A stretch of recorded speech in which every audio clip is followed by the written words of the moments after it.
नमस्कार प्यारे बच्चों, आज हम अलंकार पढ़ेंगे। तो सबसे पहले मैं आपको बता दूं कि अलंकार का क्या अर्थ है। अलंकार दो शब्दों से मिलकर बना है, अलम जमा कार। अलम मूल धातु है जिसका अर्थ होता है भूषण यानी आभूषण। कार मतलब करने वाला। यानी जिस प्रकार नारियों की सुंदरता आभूषण पहनने से और बढ़ जाती है, इसी तरह कविता यानी काव्य की शोभा ऐसे शब्दों से, जिन शब्दों से बढ़ती है उन्हें हम अलंकार कहते हैं। यानी वे शब्द या शब्दांश जिनसे कविता की सुंदरता और अधिक बढ़ जाए उसे अलंकार कहते हैं। इसमें अलंकारों के द्वारा कविता में चमत्कार उत्पन्न होता है। ये भी कहा जाता है कि जिन शब्दों से कविता में चमत्कार उत्पन्न हो उन्हें हम अलंकार कहते हैं। तो ये देखिए बेटा, अलंकार किसे कहते हैं ये आपको पता चल गया। अब अलंकार के कितने भेद हैं या अलंकार कितने प्रकार के हैं। अलंकार दो प्रकार के हैं, शब्दालंकार, दूसरा अर्थालंकार। शब्दालंकार की आप परिभाषा कैसे लिख सकते हैं कि काव्य में जहाँ शब्दों के कारण चमत्कार उत्पन्न हो वहाँ शब्दालंकार होता है। जैसे आप लोगों ने अनुप्रास अलंकार में पढ़ा होगा। अनुप्रास, यमक, श्लेष ये तीनों ही अलंकार शब्दालंकार के अंतर्गत आते हैं। अर्थालंकार जहाँ कविता में जहाँ अर्थों के कारण चमत्कार उत्पन्न हो वहाँ अर्थालंकार होता है। तो आइए पहले हम करेंगे शब्दालंकार। शब्दालंकार का पहला भेद है अनुप्रास अलंकार। अनुप्रास अलंकार किसे कहते हैं। अब देखिए, अनुप्रास अलंकार में जहाँ पर वर्णों की बार बार आवृत्ति हो उसे शब्दालंकार कहते हैं। आवृत्ति को समझते हैं आप, मतलब कोई भी वर्ण अगर बार बार आए तो वहाँ अनुप्रास अलंकार होता है। जैसे चारु चंद्र की चंचल किरणें, इसमें देखिए च वर्ण की आवृत्ति है, मतलब च वर्ण कई बार आया है।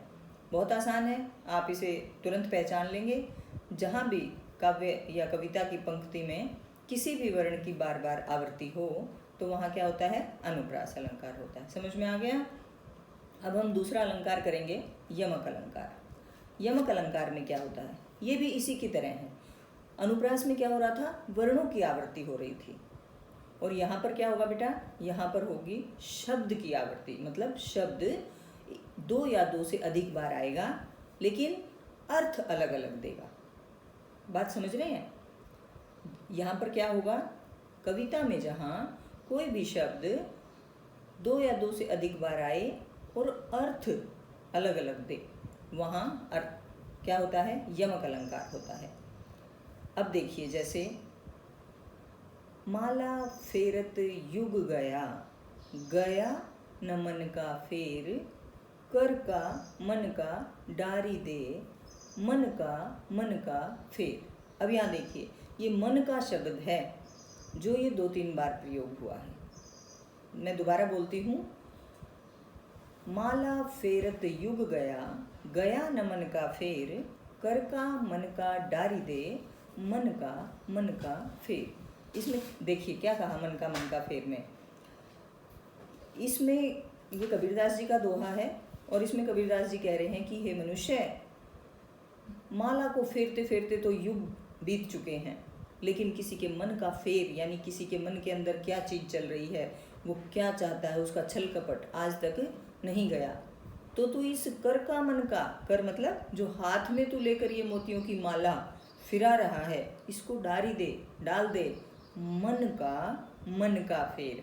यानी मन का, एक मन का अर्थ है मन, और दूसरे का मोती, यानी मन के अंदर जो मोती है यानी कि जो छल कपट की भावना है उसको छोड़ दे। मन का फेर, तब काम चलेगा, तब प्रभु के भजन जो आप कर रहे हो वो सच्चे मन से तभी होगा जब आप इस हाथ के मोतियों की माला को फेंक कर मन के मोतियों की माला को फेरोगे। तो आपको समझ में आ गया। समझ में आया? इसी तरह इसका दूसरा उदाहरण भी देख लेते हैं। काली घटा का घमंड घटा। काली घटा का घमंड घटा। एक जगह घटा का क्या अर्थ है? जो छाई हुई होती है घटा, ठीक है, बादलों के द्वारा घटा छाई हुई है, कहते हैं ना काली घटा छाई हुई है। और काली घटा का घमंड घटा, वहाँ पर घटना मतलब कम होना है। तो यमक अलंकार भी बहुत ही आसान है, जहाँ पर शब्दों की बार बार आवृत्ति हो, मतलब बार बार आए और अर्थ अलग अलग दे। अब देखिए, जैसे मैं एक उदाहरण बोलती हूँ, तरनी तनुजा तट तमाल तरुवर बहु छाए। ये किसका उदाहरण है? अभी अभी मैंने पढ़ाया था अनुप्रास अलंकार। अभी बताया था ना, चारु चंद्र की चंचल किरणें खेल रही हैं जल थल में, पीपर पात। तो ये जहाँ पर वर्ण की आवृत्ति है वहाँ पर क्या है? अनुप्रास है। और जहाँ पर शब्द की आवृत्ति है वहाँ पर यमक अलंकार है। अब तीसरा हम देखते हैं शब्दालंकार में श्लेष अलंकार। देखिए बेटा, श्लेष अलंकार में क्या होता है? पहली बात तो हम इसकी अगर हमें परिभाषा लिखनी पड़ेगी तो हम क्या लिखेंगे? श्लेष। श्लेष का अर्थ होता है चिपकना। और इसकी हम परिभाषा में क्या लिखेंगे कि श्लेष का अर्थ होता है चिपकना।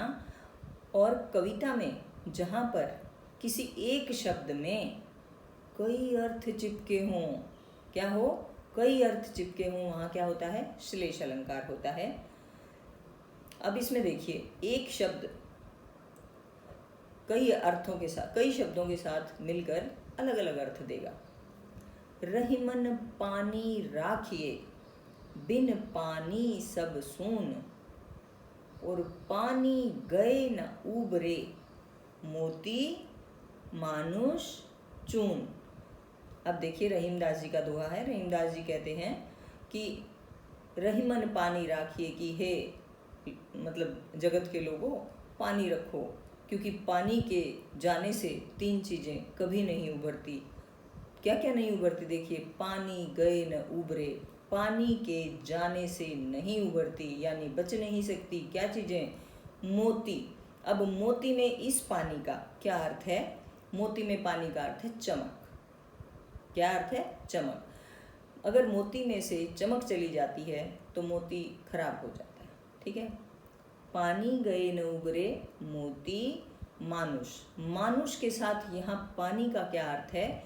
यहाँ पानी का अर्थ है इज्जत। अगर मनुष्य की इज्जत चली जाती है तो कुछ भी नहीं बचता।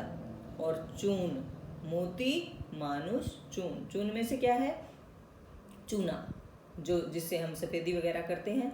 तो अगर इसमें से अगर एक बार पानी होके निकल जाए, यानी मतलब पानी डाल दिया जाए, तो वो एक ही बार यूज होता है, उसके बाद कभी हमेशा के लिए खराब हो जाता है।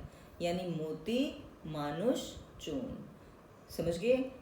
मोती में चमक, मनुष्य के लिए इज्जत, और चूना के लिए पानी, ठीक है। तो आपको पता चल गया होगा कि एक शब्द पानी में क्या कर रहा है? तीन शब्दों के साथ मिलकर अलग अलग अर्थ दे रहा है। तो यहाँ पर क्या होता है? श्लेष अलंकार होता है। एक और उदाहरण देखते हैं। सुवर्ण को ढूंढत फिरत। सुवर्ण एक वर्ड है, एक शब्द है। को ढूंढत फिरत, को ढूंढते फिर रहे हैं। कौन कौन? कवि, व्याभिचारी, चोर। अब देखिए, इस सुवर्ण शब्द का अर्थ इन तीनों के लिए, किस किस के लिए? कवि, व्याभिचारी और चोर के लिए अलग अलग है। कवि के लिए सुवर्ण, सुंदर वर्ण। कविता किससे बनती है? सुंदर सुंदर शब्दों से, सुंदर सुंदर वर्णों से, वर्णों से मिलके शब्द, और शब्दों से कविता। तो क्या कहा? कवि के लिए तो सुवर्ण क्या है? सुंदर वर्ण है।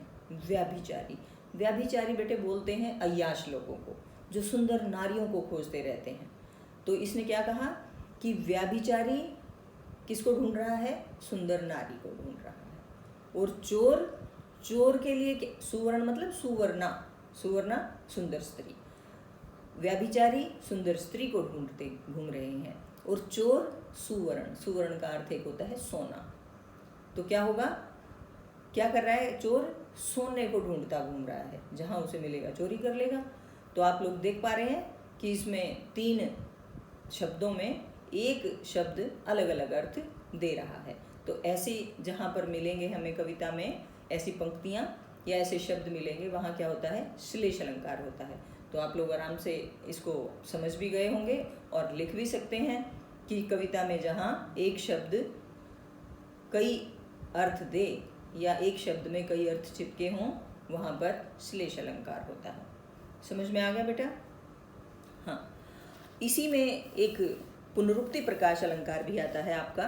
पुनरुक्ति, पुनरुक्ति यानी दोबारा कहा जाना। ये बड़ा आसान है।